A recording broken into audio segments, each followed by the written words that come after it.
Experte du commerce régional et de la facilitation des échanges, Ante Vrigeland œuvre à lever les barrières à l'intégration économique à travers Trademark Africa. Elle accompagne des réformes pour fluidifier les corridors stratégiques et réduire les coûts du commerce. Bienvenue à tous dans cette nouvelle édition de décryptage qui reçoit Madame Ante Vrigeland qui partage avec nous sa vision du commerce intra-africain et les leviers d'impact en Afrique de l'Ouest. Madame Ante Vrigeland, bienvenue sur Africa 24. Merci, bonjour et merci de m'avoir invité. Ça fait plaisir d'être avec vous. Dans certaines régions africaines, au Kenya, en Ouganda, en Tanzanie, les interventions de Trademark Africa ont permis de réduire les délais de transit de 30 à 50%. Quels résultats concrets avez-vous observés ou visez-vous en Afrique de l'Ouest sur des axes comme Abidjan, Lagos? Merci pour cette question. Tout d'abord, permettez-moi de brièvement introduire Trademark Africa parce que c'est pas très connu, surtout ici dans la sous-région de l'Afrique de l'Ouest. Donc, Trademark Africa, c'est une organisation sans but lucratif qui est assez important. On est financé par une douzaine de bailleurs de fonds.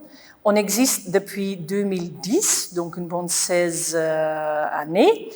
Et on est actif maintenant dans environ 20 pays.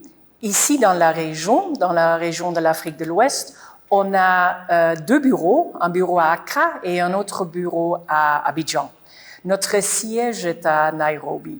Et comme vous le dites, effectivement, on a eu des résultats assez intéressants dans d'autres régions, aussi dans la Corne d'Afrique, dans l'Afrique de l'Ouest, qui était un peu notre fief, et aussi dans le sud, plutôt le sud de l'Afrique.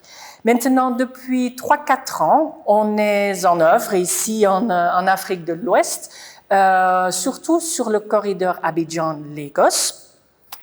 Et on commence à voir les premiers résultats assez intéressants. Et je vais juste vous nommer 3 pour pas aller dans beaucoup. Donc, tout d'abord, on a investi assez largement sur la frontière de Akanu-Nuepe. Donc ça, c'est entre le Ghana et le Togo. Et on a réhabilité la frontière. On a mis les panneaux solaires, l'eau potable, l'Internet, on a débroussaillé et on a créé un panneau, je connais pas le mot en français, vous m'excusez, un canopy pour les pédestriens. On a vu avec ça que la fonctionnalité de la frontière a augmenté énormément et déjà on voit des revenus pour le gouvernement du Ghana qui a augmenté de 140%. Donc ça, c'est des résultats assez concrets. On a vu aussi, entre le Ghana et la Côte d'Ivoire, une augmentation d'échange des données entre les douanes et, troisièmement, un support aux femmes commerçants qui sont beaucoup plus en conformité parce que souvent, elles sont arrêtées à la frontière parce qu'ils connaissent pas les règles. Et ça cause des harcèlements, des autres problèmes. Et souvent, elles doivent payer beaucoup malheureusement, de corruption. Mais là, quand elles sont plus conformes à la loi, le passage est un peu plus fluide. Voilà. Le coût du commerce en Afrique est en moyenne 50% plus élevé que la moyenne mondiale. Quels outils ou innovations Trademark Africa déploie pour contribuer à la réduction de ces coûts et faciliter les échanges intra-régionaux? Encore une très bonne question. Effectivement, les coûts sont très élevés et c'est encore assez bizarre parce que les coûts d'emploi sont moins importants dans beaucoup d'autres régions, comme vous le savez. Donc, ces coûts, d'où viennent-ils? Donc, nous, on observe que c'est l'inefficacité volontaire par la corruption ou involontaire juste parce qu'on n'a pas l'efficacité des systèmes en place. Il ne faut pas oublier que ces coûts d'inefficacité sont transférés au consommateur final. Donc, les citoyens de l'Afrique souffrent énormément de ces inefficacités. Et quand vous dites 50%, c'est énorme. C'est pourquoi souvent, quand on voyage beaucoup dans le monde, l'Afrique semble chère et c'est contre-intuitif, n'est-ce pas, que l'Afrique c'est plus cher que l'Europe ou l'Asie pour certaines choses. Maintenant, pour remédier à ça, je vais aborder deux approches. Tout d'abord, trademark, là où on vient, on essaye de créer un écosystème des acteurs. Donc, il y a, et vous avez parlé tout de suite avec la CEDEAO, les regional blocks, il y a l'UEMOA, évidemment, dans la région aussi. C'est à eux de définir les règles, les politiques et les instruments pour faciliter justement ce commerce intrarégional. Après, les États membres, au niveau de leur capitale, devront en fait mettre en œuvre tous ces instruments qui existent. Je prends l'exemple du système d'échange de données douanières. L'idée est née, disons, à la CEDEAO. Maintenant, chaque État membre va le mettre en place dans leur système national. Après, à un nœud spécifique, donc ça peut être un port ou la frontière, ces systèmes doivent s'actualiser, s'opérationnaliser, n'est-ce pas? Donc ici, par exemple, en Côte d'Ivoire, sur la frontière de Noé, avec le Ghana, évidemment, là aussi, ces systèmes doivent maintenant fonctionner.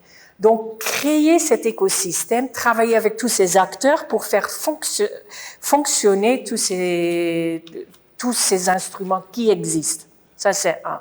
Deux, il y a d'autres ingrédients, un peu dans la soupe de la facilitation des échanges, et je vais vous parcourir quelques-uns. Il y a d'abord l'infrastructure. Si on n'a pas un bâtiment où un douanier peut s'asseoir correctement, il a l'Internet, il a l'eau, il a l'électricité, il n'y a même pas de toilettes parfois pour les femmes commerçants. On ne peut pas faire fonctionner correctement le commerce. Donc là, trademark, avec les dons, donc c'est pas des prêts, avec les dons, on peut assister les pays à mettre en œuvre. Après, c'est tous les systèmes. Est-ce que c'est facile? Est-ce qu'on connaît les procédures? Est-ce que les procédures sont sur votre smartphone? Je vous vois sur votre smartphone. Est-ce qu'ils sont facilement compréhensibles? Est-ce qu'on peut les utiliser? Ça, on appelle évidemment l'automatisation ou la digitalisation.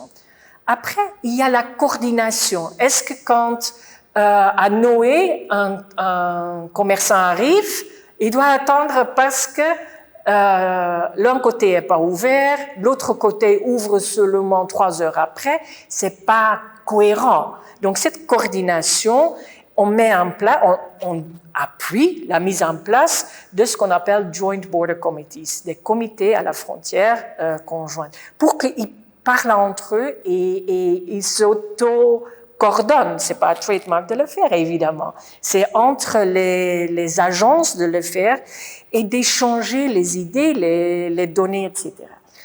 2 ou 3 autres points très importants, ce que j'ai dit hier dans la conférence également, c'est d'écouter. Est-ce qu'on sait réellement quelles sont les irritations d'un commerçant, d'un camionneur, d'une femme qui fait chaque semaine la chiquée de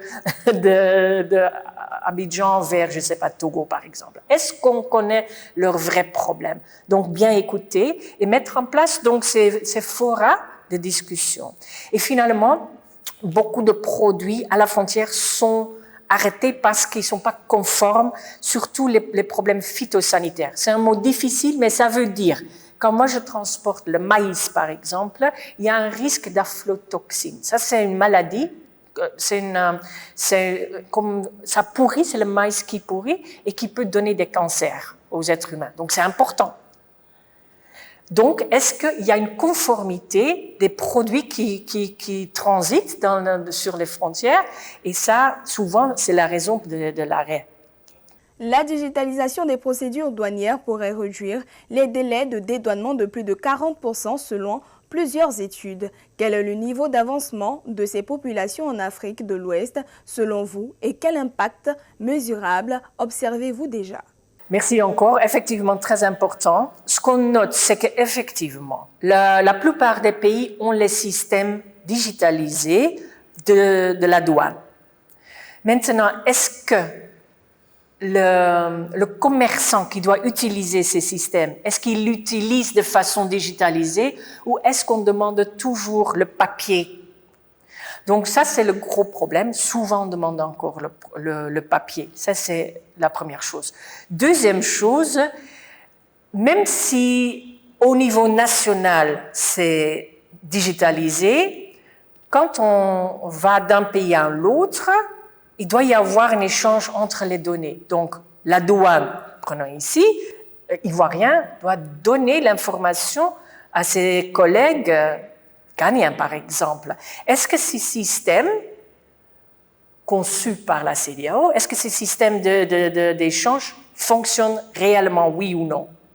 Ça, évidemment, ça facilite le transport.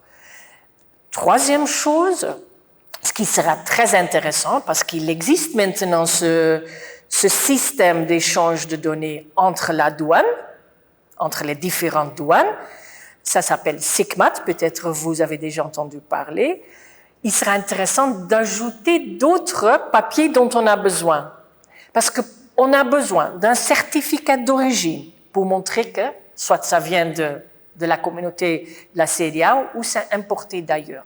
On a besoin des documents, comme je vous ai dit tout à l'heure, phytosanitaires. Est-ce qu'on peut mettre ça dans un guichet unique avec un seul entrée et qu'un commerçant arrive et il a juste une application à soumettre et basta. C'est ça l'idée. Madame Ant Vrigeland, merci d'avoir répondu aux questions d'Africa 24. Merci mesdames et messieurs de votre fidélité. Vous pouvez retrouver l'intégralité de cette émission sur MyAfrica 24 ainsi que sur l'ensemble des plateformes Africa 24.